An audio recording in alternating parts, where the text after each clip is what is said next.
अब जो ठहर गए तो अच्छा नहीं होगा, तेरे ही इरादों के इमारतों पर तेरा कब्जा नहीं होगा।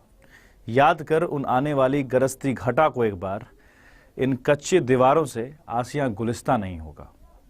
Very good evening dear students, welcome to Adda 24/7। This is your mentor Saurabh Singh and I hope आप सभी बहुत अच्छे हैं और आप सभी की प्रिपरेशन ज़बरदस्त तरीके से शुरू हो चुकी होगी, क्योंकि शुरुआत करने में जो आग लगती है वो लग चुकी है। IBPS के तरफ से हर साल जनवरी के महीने में, उसमें भी जनवरी के मिड में नोटिफिकेशन जारी कर दी जाती है, अर्थात कैलेंडर का नोटिफिकेशन आपके सामने आ जाया करता है। इस बार भी बहुत ही डिसिप्लिन तरीके से, जिस तरीके से IBPS चला करता है उस तरीके से बिल्कुल नोटिफिकेशन आपके सामने है। IBPS 2023-24 की जो परीक्षाएं हैं उनके लिए उन्होंने कैलेंडर जारी कर रखा है। हमारे बैंकिंग एस्पिरेंट के लिए वो 4 बहुत बड़े परीक्षा, उनके लिए सब कुछ मतलब लक्ष्य समय दोनों निश्चित है। इस तरीके से मैं लिखा हूं ताकि आप समझ लीजिए कि अभी से ही आपको तय है कि किस दिन प्रीलिम्स एग्जामिनेशन है और किस दिन मेंस एग्जामिनेशन है। सब कुछ तय है कि IBPS PO का प्रीलिम्स किस तारीख को है, कौन सा दिन पड़ रहा है, वो अभी से तय है। या फिर उसकी मेंस परीक्षा किस दिन है, या फिर RRB PO कब किया जाए का एग्जामिनेशन कब होगा, या फिर RRB क्लर्क का एग्जामिनेशन कब है, IBPS का PO एग्जामिनेशन कब है, IBPS क्लर्क का एग्जामिनेशन कब, सब कुछ क्लियर है आपके पास। अभी आज के इस सेशन का जो मुख्य एजेंडा है वो आपके दिमाग में कुछ बातें साफ करने के लिए है कि आप ये मत सोचिए कि अब इंडिविजुअली इस चारों का नोटिफिकेशन एक साथ आपके सामने है। आज जब कैलेंडर गिरता है ना आपके सामने तो समझिए वो नोटिफिकेशन है। ये भूल मत कर दीजिए कि हाँ सर मैं इंतजार कर रहा हूं कि असल वाला कब आएगा, मतलब एग्जाम फॉर्म भरने वाला नोटिफिकेशन कब आएगा, इसका इंतजार करने वाले बच्चे। सही बता रहा हूं, सिर्फ परीक्षा हॉल में वहां या फिर परीक्षा सेंटर पे वो जो हेड काउंट्स हैं उसकी भीड़ बढ़ा रहे होते हैं, और रियल टाइम एस्पिरेंट या रियल टाइम वो परीक्षार्थी होते ही नहीं है। तो मैं नहीं चाहता कि ये वीडियो देखने वाला कोई भी स्टूडेंट उस भीड़ का हिस्सा रहे, वो उस भीड़ में रहे लेकिन वो उस भीड़ से अलग रहे। इस तरीके से करना होगा।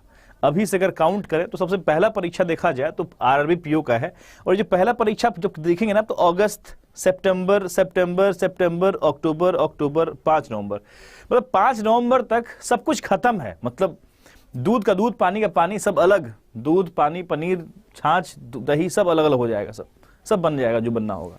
मसला ये है भाई साहब, अगस्त में 5 अगस्त से कहानी शुरू हो रही है और 5 नवंबर को इधर आखिरी मेंस कह सकते हैं आप, IBPS PO का मेंस समाप्त हो जाएगा। और इस ड्यूरेशन में आपको सिर्फ जानते हैं सर मॉक का ड्यूरेशन है, ये वाला, ये ड्यूरेशन सिर्फ मॉक का ड्यूरेशन है, मान लीजिएगा आप लोग। इस ड्यूरेशन को गलती से भी कुछ और मत मानिएगा कि हम इस वक्त, हाँ अपने आप को आप अपग्रेड कर सकते हैं, अपने आप को आप और आगे बढ़ा सकते हैं, ये सब सही है, चलेगा ये सब चीज। इसलिए मैंने यहां शुरुआत में लिख दिया है कि अब जो ठहर गए तो अच्छा नहीं होगा। अभी भी अगर आप रुकने वालों में से हैं, अगर आप अभी भी आनाकानी करने वालों में से हैं, अभी भी आप सिर्फ सुबाजी करने के लिए आप यहाँ पर पढ़ाई करने आते हैं, अभी कहीं पढ़ाई करने जा रहे हैं, तो मतलब समझिए कि अपने, वो कहते हैं ना कि मनुष्य अपने भाग्य का खुद विधाता होता है, तो विधाता आप बनेंगे और वो भाग्य क्या होगा वो आपको समझ में आ जाएगा फिर। तो बस इस सेशन के जरिए मैं आपको साफ साफ कर देना चाहता हूँ कि भाई साहब ये सब आपके सामने है। अगस्त, सितंबर, अक्टूबर, मतलब पूरा अगस्त, पूरा सितंबर, पूरा अक्टूबर आपका महीना, 3 महीने एग्जाम चल रहा होगा। उस 3 महीने एग्जाम फेज में आप बहुत मजबूती के साथ उतरें या मजबूती के साथ रहें, उससे पहले जरूरी है कि अभी का जो महीना चल रहा है ना, ये जनवरी का महीना, ये फरवरी का महीना, ये मार्च का महीना, ये अप्रैल का महीना, ये मई का महीना, ये सब आपके लिए सबसे महत्वपूर्ण मंथ होने चाहिए। ये जून का महीना और ये जुलाई आपके पास लास्टली, ठीक है। ये वो महीने हैं जहां पर आप प्रीलिम्स नहीं, प्रीलिम्स प्लस मेंस प्लस अंग्रेजी की जो कमजोरी है कि अंग्रेजी सर मेरा बहुत अच्छा नहीं है, सर मैं क्या करूं, वैसे वाले तमाम स्टूडेंट से रिक्वेस्ट है, इन 7 महीनों में आप बहुत कुछ बदल के रख सकते हैं। अगर आपकी अंग्रेजी कमजोर है आप उसे मजबूत कर सकते हैं, लेकिन इस बीच में जो भी नोटिफिकेशन आपके सामने आएगा, छोटा छोटा ऐसा कुछ आता रहेगा, मतलब कम कम वैकेंसी वाले या कोई भी ऐसा कुछ, जो फ्रेशर बच्चे हैं खासतौर उनके लिए कह रहा हूं ये बात कि इन 5-6 आपके लिए ये जो 7 महीने दिख रहे हैं, इन 7 महीनों में अपने आप को तपा दो एकदम भयंकर, और आपके सामने लक्ष्य सिर्फ ये रहे। तब तो ये 4 में से कोई एक, या फिर ये 2, या फिर ये तीनों, या फिर चारों, ये चारों फोड़ सकते हैं आप। अगर बीच में आप फिसले, कोई RRB असिस्टेंट आ गया, स्लिप कर गए, तैयार नहीं है, तो मैं 2022 में तैयारी करने वाले बच्चों के लिए बात करूंगा, जो फ्रेशर उनके लिए बात करूंगा कि इस कैलेंडर को कैसे कौन लेके चले, मैं उसके लिए बात करूंगा। कर ही लेता हूं, करूंगा क्या, शुरू करता हूं इस बात पे। देखो हमारे पास इस वक्त में दो तरह के विद्यार्थी होंगे।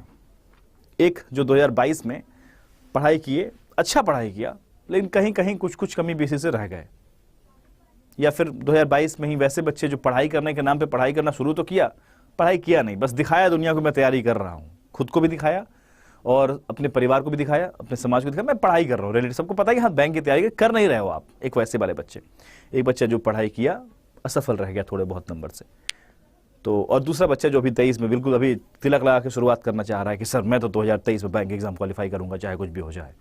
एक बार मैंने जो अपनी कमिटमेंट कर ली, फिर मैं अपनी खुद की भी नहीं सुनता हूँ। एक ऐसा वाला बच्चा। ये तमाम स्टूडेंट्स हैं, ध्यान रखिएगा, 2-3 कैटेगरी के हैं। तुम्हें 2 कैटेगरी बोला, अब ये 3 कैटेगरी हो गया। तो सभी से रिक्वेस्ट है, प्लीज एक एक दिन ये मत सोचना कि आरआरबी पीओ का, सभी भी इसके बाद बच्चे आएंगे बोलेंगे सर आरआरबी पीओ का नोटिफिकेशन कब आएगा। अरे दुष्ट इंसान, ये रहा तुम्हारा नोटिफिकेशन। वो तो सिर्फ फॉर्म भरने की फॉर्मेलिटी की जाएगी, तुम एग्जाम दोगे क्या, ये पूछने आएंगे लास्ट में। जब किसी दोस्त की शादी का तय हो जाता है डेट, तो फिर कार्ड तो आना ही बाकी होता है भाई, शादी तो बेचारे का हो ही रहा है ना, बस मसला इतना है, समझ रहे हैं, तो बस कार्ड ही आना बाकी है वाली बात है। सो प्लीज इस 7 महीनों में अपने आप को तोड़ के रख दीजिए। उसके बाद पता है ये जो 3 महीने का फेज होगा, ये जो 4 परीक्षाएं देख रहे हैं आप, इस 4 परीक्षाओं के लिए 3 महीने का जो जिक्र किया जा रहा है, इस बीच में और भी नोटिफिकेशन मिलेंगे आपको, बहुत प्रबल नोटिफिकेशन मिलेंगे उस वक्त आपको, और वो है एसबीआई पीओ, एसबीआई क्लर्क। इसी ड्यूरेशन में जब ये चल रहा होगा ना, उस वक्त एक फ्रेश नोटिफिकेशन आ जाएगा, एसबीआई क्लर्क, एसबीआई पीओ घुसेगा बीच में। अब उसको भी संभालना होगा फिर आपको। तो समझिए कि इस जुलाई के, ये अगस्त का जो महीना है ना, अगस्त, सितंबर, अक्टूबर, नवंबर, दिसंबर, ये 5 महीने में आपको बिल्कुल अपने आप को बस एग्जाम के फेज में रखना होता है। और ये बात पहली बार नहीं बोल रहा हूं, ये बात हर साल की जाती है, और ये बात हमेशा मतलब ये रहा है, साक्ष्य रहा है, हम सभी साक्ष्य रहे हैं इस चीज के कि आईपीएस हमेशा बहुत क्लियर रहता है। इस परीक्षा को ऐसे मत सोचिए कि नहीं होगा, हाँ होगा, ऐसा होगा, वैसा होगा, बिल्कुल क्लियर रहता है इनका एग्जाम डेट। जो इन्होंने बता रखा था 16 जनवरी को हम देंगे, अपना कैलेंडर दिया, बता रखा है कि 5 अगस्त को परीक्षा है आरआरबी की, तो है, आप तैयार रहिए।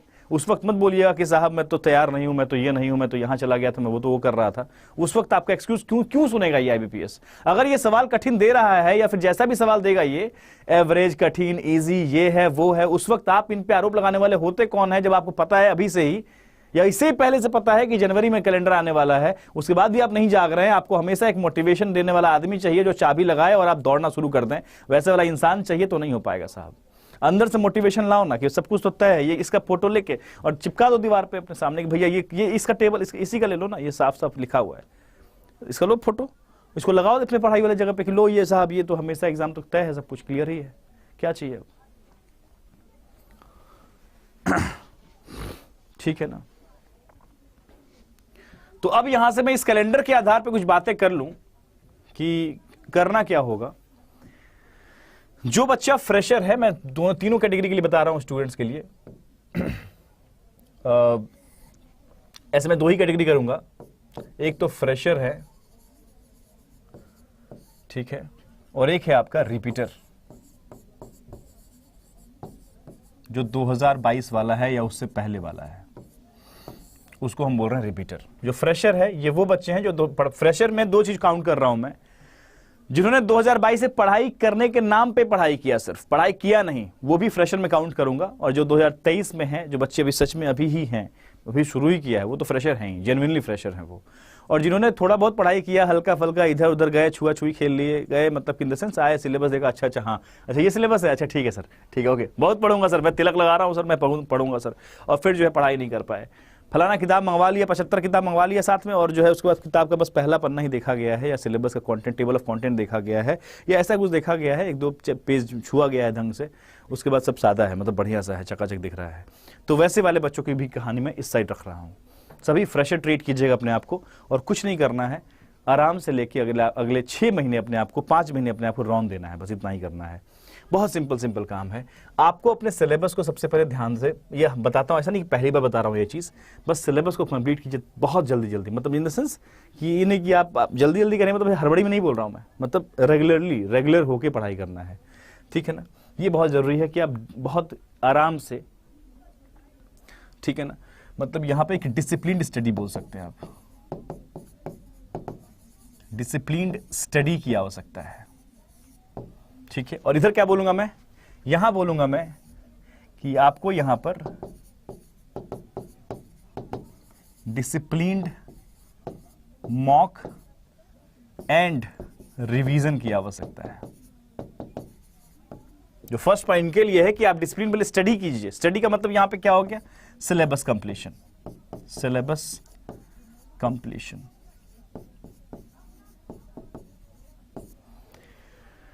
पता है अंत तक पहुंचना ना मजाक नहीं है। अगर आपको लगता है कि अंत तक ऐसे ही पहुंच जाता आदमी, नहीं, तब तक के लिए वो जो क्षमता चाहिए ना, पेशेंस चाहिए, वो नहीं है लोगों में। उनको लगता है कि जैसे 2-4 दिन के लिए सीरियस हुआ स्टूडेंट, उसको लगता है उसी 2-4 दिन में पूरा सिलेबस पढ़ ले वो। It is not possible at all कि आप 2-4 दिन सीरियस हुए हैं, 1 हफ्ते सीरियस रहे, उसी 1 हफ्ते सीरियस वाले ड्यूरेशन में आप आराम से सब कुछ कवर कर लें। It is not possible at all for anyone कि भैया आप ये डिसिप्लिन रहना पड़ेगा। डिसिप्लिन स्टडी फॉर ड्यूरेशन क्या रहेगा इसमें, ये तो आपके पास नेक्स्ट 5 to 6 मंथ आपको ये डिसिप्लिन काम करना है। अगर कर पाए तो आप लिखवा लीजिए मेरे से, और मेरे नाम पे आप लिख लीजिए कि साहब ये हो जाएगा, मतलब सिलेक्शन डन है, कंफर्म। ये 5 to 6 मंथ आपको डिसिप्लिन स्टडी करनी पड़ेगी, कंसिस्टेंटली काम करना पड़ेगा। पेन होगा, दर्द होगा, इसमें कोई शक नहीं है। लेकिन ये पता है पहले से कि 5 अगस्त को एग्जामिनेशन है, और 5 अगस्त तक अगर आपका मेंस का सिलेबस, अगर आपके भयंकर बहुत सारे डीआई भर भर के सॉल्व करके नोटबुक खत्म नहीं हुआ है, तो तुम्हारा कुछ नहीं होने वाला है। अगर तुम्हारे अलग से सिटिंग पजल के लिए 2-4 नोटबुक नहीं बर्बाद कर चुके हो, तो कुछ नहीं होने वाला है। अगर तुम्हें लगता है कि बहुत आसान है सब रास्ता, तो गलत लगता है, घिसना पड़ेगा, ये ध्यान रखना। सिलेबस सब कुछ पता है आपको, आप लोग बैल बुद्धि इंसान नहीं है, आप समझदार हैं। और एक ध्यान रखिएगा ये बात, अगर ये सेशन देख ही रहे हैं तो जागरूक तो है ही आप, अपने लाइफ को लेके सीरियस तो है ही आप। फिर रोक कौन रहा है, मुझे यही समझ नहीं आ रहा है। मुझे लिटरली जानने का इच्छा होता है कि जब स्टूडेंट सीरियस हैं तो रोक कौन रहा है उनको। फिर आपका ही है ना भाई, आपके लिए ही नोटिफिकेशन है ना, आप ही ऐसे बच्चे क्वालिफाई करने वाले हैं ना, आपके जैसे ही बच्चे क्वालिफाई भी करते हैं ना, तो फिर रोकता कौन है? पता है क्या रोकता है? मेरा हो जाएगा क्या, मैं तो आज तक मोहल्ले का, समाज का, सोसाइटी का सबसे गया गुजरा इंसान साबित हो पाया हूं। मतलब मैं तो स्कूल में भी एक एवरेज स्टूडेंट था, मैं तो बिलो एवरेज था, मेरे से हो पाएगा क्या, मैं तो एकदम बहुत ही घटिया आदमी हूं। ये सब दिमाग से मत लाइए। फिर आप मत तय कीजिए कि मेरा होगा क्या। ये सबसे बड़ा पॉइंट, सबसे बड़ा लाइन है जो बच्चे को रोकता है। ठीक है ना? सो मेरा बस ये कहना है कि आप सिर्फ अपने सामने रखे हुए सिलेबस को एक एक करके तोड़िए। That is the only demand, ठीक है ना, ऑफ एनी एग्जामिनेशन। पेशेंटली अगर आप अभी से एक रिदम कैरी करते हुए अगर आप जुलाई कवर कर लेते हैं और अगस्त में पहुंच जाते हैं, इन कर जाते हैं, उस वक्त तक सब कुछ प्रीलिम्स, मेंस, मॉक सब कर लीजिए, तो आप देखिए ना, फिर एक के बाद एक परीक्षाएं आपके लिए, कोई भी परीक्षा आपके लिए बहुत बड़ा पत्थर साबित नहीं होगा रास्ते का। आप सबको एक एक करके आराम से धो रहे होंगे। लेकिन आप करते क्या है, जो पेस बनता है वो लास्ट में ही बनता है, बस यही दिक्कत है। आप जिस ऊर्जा में लास्ट में पढ़ाई करते हैं, परीक्षा आने के बाद जो मॉक की रफ्तार रखते हैं, अगर वो मॉक की रफ्तार सोचिए अगर थोड़ा पहले रख लिए होते तो क्या हो जाता। ये बहुत लोग, जो बच्चे इधर वाले हैं, उन बहुत सारे बच्चों को रियलाइज तो हुआ ही होगा।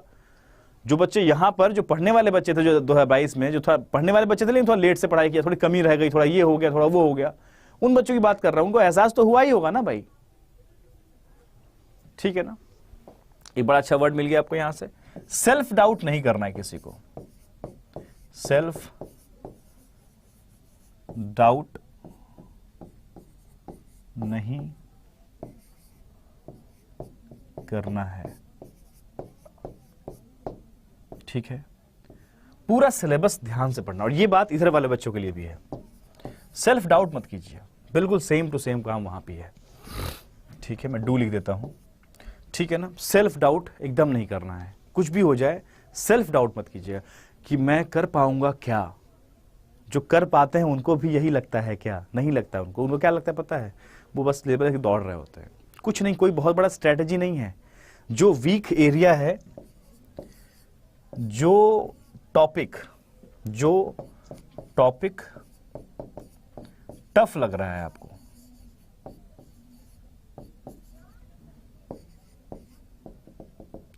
उसे छोड़ो मत, उसे स्किप मत करो। अभी वक्त है ना, उसे स्किप मत करो,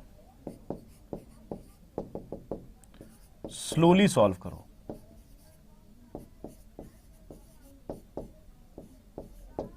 समझ रहे हो बात? कई बार बच्चों का कंप्लेन आता है, सर मेरे को ना सर ये वाला सेगमेंट बहुत टफ लगता है। कुछ भी हो सकता है, मैथ्स का कोई सेगमेंट हो सकता है, वो रीजनिंग का कुछ पार्ट हो सकता है, वो इंग्लिश हो सकता है, या फिर वो जीए का पार्ट हो सकता है कि सर मेरे को ना कुछ चीजें बहुत टफ लगती हैं, मेरे को रोक देता है वो चीज। तो आप जो अपना जो स्पीड है आपका, जो आप बाकी जगह कैरी कर पाते हैं, वो यहां मत कीजिए, यहां थोड़ा स्लो कर दिया कीजिए। सेम यही बात मैं यहां भी बोलूंगा। अगर जो रिपीटर बच्चे हैं उनसे बोलूंगा मैं कि आपको वहां आपको तो खैर ये एहसास हो चुका होगा, तो आपके पॉइंट में ये नहीं लिखूंगा मैं, यहां लिखूंगा मैं कि try to solve difficult questions, difficult questions and work on your weak areas। क्योंकि आपको यह भी मालूम चल चुका होगा कि वीक एरिया क्या है। बस इतने ही बिंदुओं का ध्यान रखिएगा। जो रिपीटर्स हैं वो इसका ख्याल रखें, और जो नए बच्चे हैं डिसिप्लिन स्टडी कीजिए। स्टडी वाला एक प्रॉपर मैंने वीडियो बनाया है, क्या क्या पढ़ना है, कैसे पढ़ना है, आप उसमें सर्च कीजिएगा, बैंक एग्जाम्स रणनीति करके, बैंक एग्जाम्स 2023 रणनीति बाई सौरभ सिंह, ऐसे सर्च कीजिएगा, आपको मिल जाएगा। इस पे पूरा जो मैंने सिलेबस कंप्लीशन पे पूरा वीडियो बना रखा है मैंने फ्रेशर्स के लिए, या फिर जो भी शुरू से पढ़ना चाह रहा है उनके लिए। इस पूरे टॉपिक को एलेबोरेट किया मैंने, 40-45 मिनट डिस्कस किया इस मुद्दे पे पूरा। इसका अलग से वीडियो मिल जाएगा आपको, ठीक है ना। बाकी आपके पास यही है, इतना ही करना है और कुछ नहीं करना। कैलेंडर सामने है आपके पास, 4 बड़ी परीक्षाएं, इनके बीच में आपको 2 और बड़ी परीक्षाएं नजर आएंगी, वो है एसबीआई पीओ, एसबीआई क्लर्क। इसके नोटिफिकेशन भी इन्हीं के डेट के आसपास रहने वाली होंगी। इन्हीं के बीच में कोई वीकेंड उठा के आपका एसबीआई पीओ या एसबीआई क्लर्क हो जाया करेगा। ठीक है, मान लो कि आपका अक्टूबर में जो है बहुत ज्यादा वो नहीं है, क्या कहते हैं, डेट ऑक्यूपाई नहीं किया गया है। देख रहे हो, अक्टूबर में 1 और 7, अभी से प्रेडिक्ट कर सकते हैं कि अक्टूबर में जो 3rd वीकेंड होगा या 4th वीकेंड होगा, वहां पे एसबीआई क्लर्क जैसे परीक्षाएं करा दी जाएं। ठीक है ना। फिर नवंबर में आपका उसका मेंस हो गया और पीओ का प्रीलिम्स हो गया, ऐसा कुछ। बिकॉज अक्टूबर के बाद नवंबर भी आपका खाली ही है। तो असल में मेजर एग्जाम्स कब हो रहे हैं, अगस्त सितंबर में हो रहे हैं। अक्टूबर का देखिए ना, यहां पे नोटिस कीजिए ना, अक्टूबर नवंबर, बस 2 डेट अक्टूबर का ऑक्यूपाई हो रहा है, 1 नवंबर का। तो अक्टूबर में बहुत ज्यादा काम नहीं है, आपको बस देखना है कि अगर यहां क्वालिफाई कर रहे हैं तो अक्टूबर ठीक है आपके लिए, ये ध्यान रखिएगा प्लीज। सो मैं चाहता हूं इस वाले पार्ट का तो आप जल्दी जरूर से जरूर स्क्रीनशॉट ले लीजिएगा, इसका भी ले लीजिएगा। ये जो पार्ट अभी आपको यहां नजर आए, इसको भी ध्यान रखिएगा इन सब बातों का प्लीज। अगले 5 से 6 महीने अगर एक एनर्जी के साथ, एक ऊर्जा के साथ कैरी कर लिया आपने, और बहुत ज्यादा नहीं पढ़ना है इसके लिए। मैं बार बार कहता हूं कि आप बहुत स्पेसिफिक उछल कूद मत मचाइएगा, यहां थोड़ा पढ़े, थोड़ा वहां पढ़े, थोड़ा वहां पढ़े, बर्बाद हो जाइएगा। बहुत लोग आपको YouTube पे आके वादा कर देंगे कि मैं तुम सब कुछ फ्री में पढ़ाऊंगा। एक बात, बहुत एक सिंपल लाइन बताता हूं, अगर कोई भी ये वादा करे ना YouTube पे आके कि मैं फ्री में पढ़ाऊंगा, बस ये देखना कि क्या वो किसी एप्लीकेशन पे है क्या। अगर वो बंदा किसी एप्लीकेशन पे भी है तो वो झूठा वादा कर रहा है, सिंपल बात है। अगर किसी को YouTube पे पढ़ाने का शौक है, सब कुछ जो पॉसिबल नहीं है, किसी को शौक है मैं सब कुछ YouTube पढ़ा दूंगा, अगर वो इंसान सच में अगर YouTube पढ़ाने वाला इंसान होगा ना, तो वो किसी एप्लीकेशन पे नहीं पढ़ा रहा होगा। अगर कोई एप्लीकेशन पे भी है तो फिर झूठ बोल रहा है वो, बस इतना ही समझिएगा। तो ऐसे इसलिए बोल रहा हूं ये लाइन कि किसी झूठे ट्रैप में मत फंसे आप, चुपचाप स्ट्रेट फॉरवर्ड पढ़ाई करना है, बस और कुछ नहीं। नथिंग इज 100% फ्री, और जो क्वालिटी चीजें हैं वो फ्री में नहीं मिलने वाली हैं आपको, तो फ्री के चक्कर में मत पड़िएगा। हम एक फ्री में होता है इन द सेंस, एक चीजें, कुछ एक लिमिटेड चीजें मिल सकती हैं आपको, सब कुछ नहीं मिल सकती हैं। स्ट्रेट फॉरवर्ड ढूंढिए क्या पढ़ना है, कैसे पढ़ना है। जो बच्चे फ्रेशर हैं, एवेंजर्स बैच उठाइए, फाउंडेशन शुरू हो चुका है, पढ़ाई कीजिए वहां जाके चुपचाप, कुछ नहीं, दुनिया क्या बोल रहा है हटाओ, सब गया तेल लेने, आपको उठा के सिलेबस तोड़ना है बस वहां से, ठीक है। जो बच्चे रिपीट करने वाले हैं, मॉक पे ध्यान दें, अपने प्रीलिम्स के उन पहलू पे उठाएं जहां पे उनको लगता है कमजोर हैं हम, वो तो चेक हो ही गया होगा। और चीजों को लिखिए, एक डायरी बनाइए जहां पे अपने बारे में लिखिए आप कि हाँ मेरे को ये टॉपिक ये खराब लगा, मुझे लगा कि आज के मॉक में मेरा ऐसा गया। इंट्रोस्पेक्शन, उसको लिखना बहुत जरूरी, डिसिप्लिन हो जाइए बस लाइफ में, जो नहीं थे आप बन जाइए बस इस ड्यूरेशन में, ठीक है ना, वो करना पड़ेगा। सो जो मैंने बताया जस्ट यहीं पे यही वाली बात बता रही हूं, तो जस्ट फॉलो दिस थिंग्स। उछलना कूदना नहीं है, स्ट्रेट फॉरवर्ड काम करना है, मॉक लगाना है रिपीटर्स को ध्यान से, और उसको एनालाइज भी करना है, उसके आधार पे पढ़ाई करनी है। अब आपको पढ़ाई करके उस पर तय नहीं करना मॉक, आपको मॉक दे के फिर तय करना है कि पढ़ना कैसे है, चाहे वो प्रीलिम्स का हो या मेंस का। आपको लगता है कि मैं प्रीलिम्स लेवल पे ही तैयार था सर, मेंस लेवल पे मैं तैयार ही नहीं था, तो मेंस के लिए आप रैंकर्स या रैंकर्स प्रो, रैंकर्स पहले देखिएगा, फिर रैंकर्स प्रो देखिएगा, फिर द कॉन्क्वेस्ट देखिएगा। ये 3 बैच उठा के देखिएगा इसी सीरीज में, जैसे मैं बोल रहा हूँ, रैंकर्स प्रो, फिर कॉन्क्वेस्ट देखिएगा, जो आपके बैंक महापा के पढ़ा हुआ है, डिजिटल लाइब्रेरी है वो, उसके अंदर पढ़ा हुआ है। अभी आप लीजिएगा तो भी उसके अंदर पड़ा रहेगा रैंकर्स प्रो और इंकॉन्ग फेस्ट। ये तीनों इसी सीरीज में देखिएगा आप। जो बच्चे रिपीटर्स हैं, जो बच्चे फ्रेशर हैं, वो पहले अपने इस ड्यूरेशन में जो बच्चे फ्रेशर हैं वो कोशिश करें कि अभी मार्च अप्रैल तक ना वो खत्म कर दें सब कुछ। क्या खत्म कर दें? तो ये वाला पार्ट खत्म कर दें, अपने प्रीलिम्स का सिलेबस खत्म करते हैं, या फिर आप साथ ही साथ रैंकर जैसे बैच को जो बैच में पढ़ा रहे हो, आपको दिख रहा हो कि हाँ यार अभी इस बैच में ना सर ने मेंस वाला पार्ट पढ़ा रहे हैं। जैसे मैं भी अल्फान्यूमेरिक सीरीज पढ़ा रहे हैं अपने एवेंजर्स बैच में, अब वहाँ में अभी मैं पढ़ा रहा हूँ सीरीज प्रीलिम्स वाला पार्ट पढ़ा रहा हूँ, एक लेक्चर और चलेगा प्रीलिम्स, उसके बाद मेंस में घुसने वाला हूँ। जब वहाँ मैं मेंस पढ़ा रहा हूँ तो बच्चा क्या करे, तुरंत से रैंकर्स उठाए जो वहाँ मेंस पढ़ाया हमने, ठीक है, उसके बाद और भी रैंकर से जाकर और भी सवाल पढ़ लिया वहाँ से। अब उनके पास मेंस का ही प्रैक्टिस हो रखा है, दिन रात एक करके मेंस का भी प्रैक्टिस करके रख लिया। अब ये स्ट्रैटेजी हुआ, कैसे दोनों को मिला के चलना है, क्योंकि हम अपने प्री प्लस जो हमारा एवेंजर्स बैच है वहाँ प्री प्लस मेंस पढ़ा रहे हैं, हर टॉपिक का प्रीलिम्स भी कवर कर रहे हैं, साथ में मेंस भी कवर कर रहे हैं, ठीक है ना। मतलब प्रीलिम्स पढ़ते ऐसे नहीं, प्रीलिम्स का सिलेबस पहले कर लिया फिर बाद में मेंस करेंगे, ऐसा नहीं है। हर टॉपिक को पूरा पढ़ रहे हैं अपन, शुरू किया टॉपिक तो खत्म करके ही टॉपिक में नेक्स्ट टॉपिक में चलने वाले हैं, क्लियर है। तो वहां प्रीलिम्स पढ़ ही रहे हैं, मेंस पढ़ा ही रहे हैं, आपको लगता है और करना है तो फिर रैंकर्स उठा लीजिए, उसी वक्त रैंकर्स का वीडियो उठाइए, सॉल्व कीजिए उसमें और सवाल और बातें देखिए और इंटेंस क्या डिस्कशन हुआ है उसमें। ये चीजें हैं, चाहे वो सिटिंग हो या पजल हो या फिर कुछ भी हो, अपने आप को बेस्ट लेवल पे लेके जाना पड़ेगा। This is the demand of this 2023। ये कैलेंडर का डिमांड यही है, इस वर्ष का डिमांड यही है। बदलना है तो बदलना पड़ेगा खुद को। That's it, signing off, that's all from my side.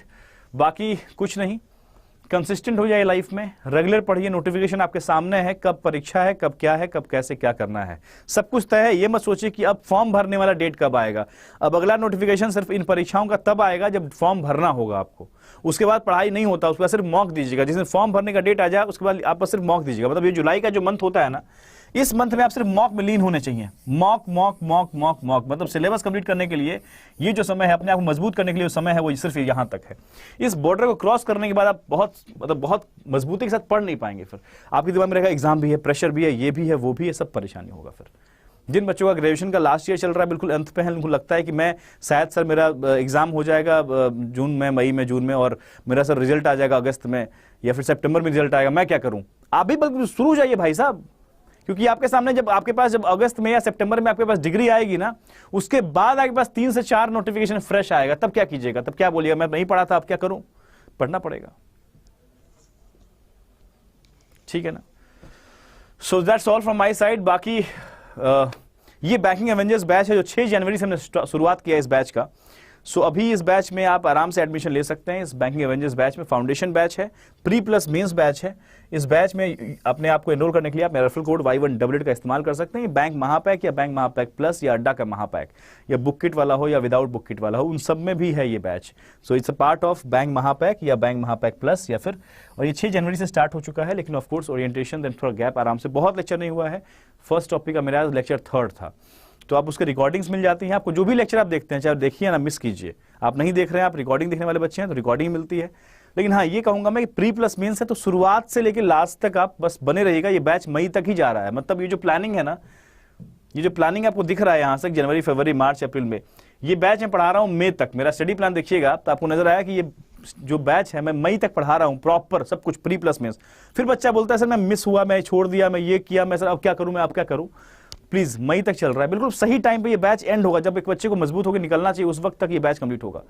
एकदम स्लोली, आराम से, ग्रेजुअली चल रहा है, एकदम स्लोली होता है ना, आराम से चलो भाई, मजबूत जो पढ़ रहे हैं पढ़ के तैयार हो जाओ। और इतना ही पढ़ा रहे हैं कि जितना प्रैक्टिस कर सकें आप, बस साथ में चलते रह जाइए इस बैच के ना।